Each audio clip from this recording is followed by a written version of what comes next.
Raju bought a bike, Sham got divorced, and Babu Rao got hospitalized. Now, two of these three people had something bad happen to them, but all three of them contributed positively to India's GDP. The bike sale, the lawyer's fees, the hospital bill all counted. But life did not get better because GDP is just a sum. It adds up every rupee that moved. It does not ask whether that movement made anyone's life better or worse.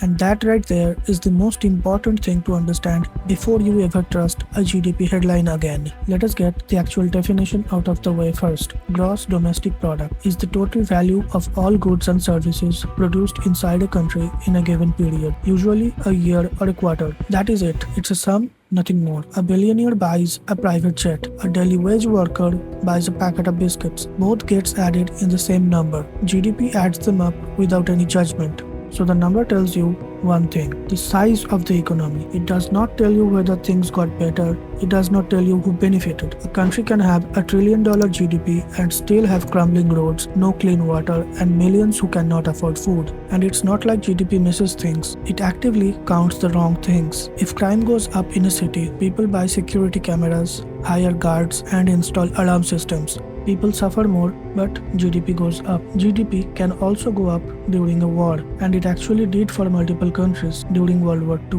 GDP was developed by Simon Kuznets in 1930s, primarily in response to the Great Depression. It was later adapted to World War II war production planning. Kuznets himself warned against using it as a welfare measure. So before we can talk about whether the number is accurate, we should be clear that the number was never designed to tell you what you think it is telling you. There is one massive thing that GDP simply does not see clearly in India. This isn't a design flaw. It's a structural blind spot unique to an economy like ours. Nearly 90% of India's workforce operates in informal sector. Think about the street vendors, daily wage construction workers, domestic helpers, and kirana shops running entirely on cash. These people don't file audited balance sheets or tax returns, so government uses proxies to count those. Now here is another layer on top of this. Even within what GDP does count, the number you see on the news is probably not the real one. There are two versions of GDP, nominal and real, and almost every headline you see gives you the nominal. In FY 2024-25, India's nominal GDP grew at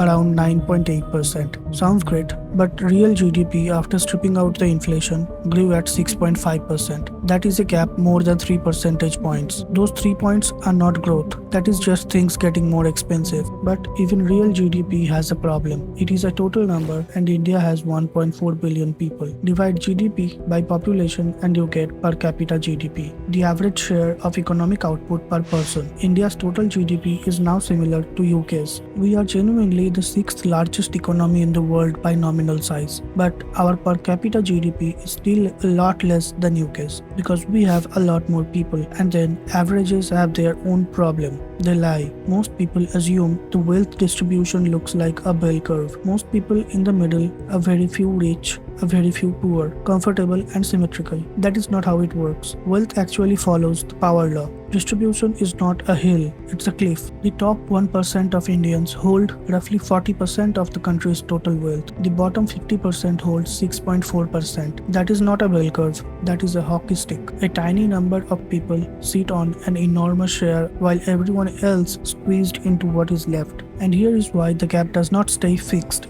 It grows. The person at the top of the curve has access to investment opportunities, institutional capital, business networks, and compounding financial instruments that the person at the lower end will simply never encounter. Money makes more money faster when you already have more of it. The rich do not just earn more, they grow faster. Now take this distribution and draw it on a different graph. On one axis, cumulative percentage of population. On the other hand, the cumulative percentage of wealth they hold. If wealth was perfectly equal, the line would be straight diagonal. The bottom 50% of people would hold 50% of the wealth. This straight line is called the line of equality, but the actual curve bows far below that diagonal line. The farther it bows, the more unequal the distribution. This is the Lorenz curve. The gap between the diagonal and the actual curve has a name, the Gini coefficient, and India's Gini has been getting worse, not better, over the last decade. This is why per capita GDP is so misleading.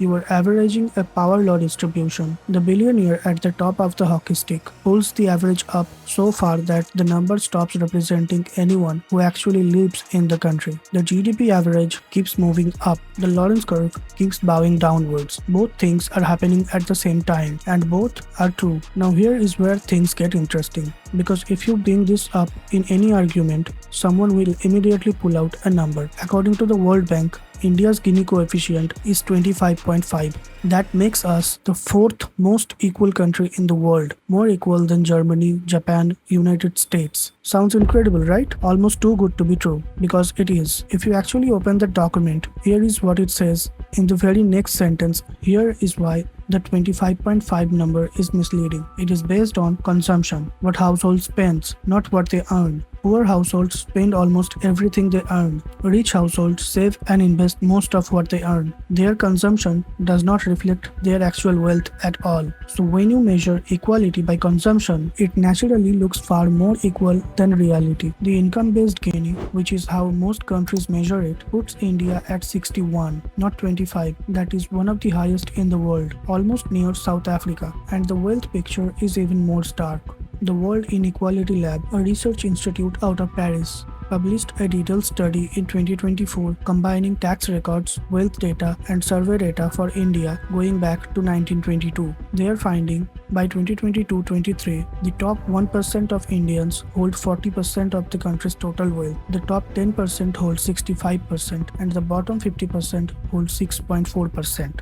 So remember, a bigger economy doesn't actually mean a better life for people living in it. GDP just proves money is moving. It doesn't mean it is moving to you. That's it for this video, and I'll see you on the next one.